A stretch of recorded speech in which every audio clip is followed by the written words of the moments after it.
Dear friends, ഇന്ന് കുക്കറിലൊരു കുറുക്ക് കാളനാണ്. അപ്പോൾ വളരെ പെട്ടെന്ന് തന്നെ നമുക്ക് അതെങ്ങനെ ഉണ്ടാക്കണമെന്ന് നോക്കാം. ആവശ്യത്തിന് ചേന എടുത്തു, കട്ടിയുള്ള കഷ്ണങ്ങളാക്കി അരിഞ്ഞെടുത്തിട്ടുണ്ട്. ഒരു നേന്ത്രക്കായുടെ പകുതിയും എടുത്തിട്ടുണ്ട്, അതും അരിഞ്ഞ് കുക്കറിലിട്ടു.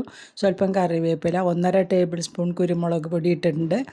പിന്നെ അതിലേക്ക് ആഡ് ചെയ്യണത് മഞ്ഞൾപ്പൊടി, ആവശ്യത്തിന് ഉപ്പ്, സ്വല്പം ഉപ്പാണ് കേട്ടോ ആദ്യം ചേർക്കണത്.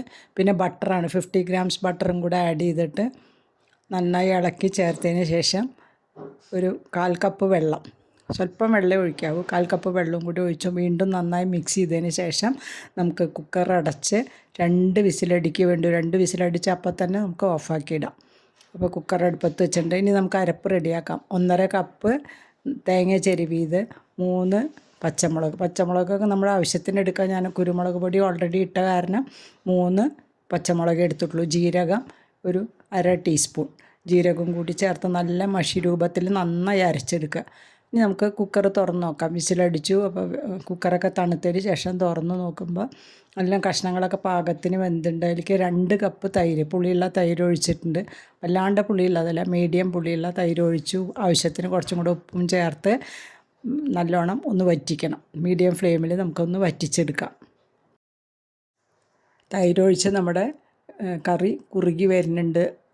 തൈര് നല്ലോണം 2 കപ്പല്ലേ ഒഴിച്ചത്, അപ്പോൾ അത് ഏതാണ്ട് 1 കപ്പ് ആവണ വരയ്ക്ക് നമുക്കിതൊന്ന് വറ്റിച്ചെടുക്കണം. മീഡിയം ഫ്ലെയിമിലാണ് കേട്ടോ വറ്റിച്ചെടുക്കണം. അപ്പോൾ നല്ലോണം വറ്റി വരുമ്പോൾ നമുക്കിനി ചേർത്ത് കൊടുക്കേണ്ടത് നമ്മളുടെ അരപ്പാണ്.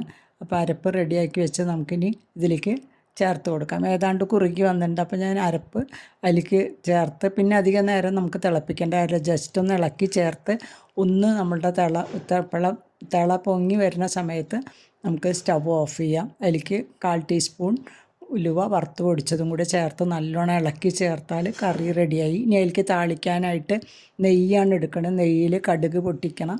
കടുക് പൊട്ടി വരുന്ന സമയത്ത് വറ്റൽമുളക് 4-5 എണ്ണം ആഡ് ചെയ്ത് കൊടുക്കാം.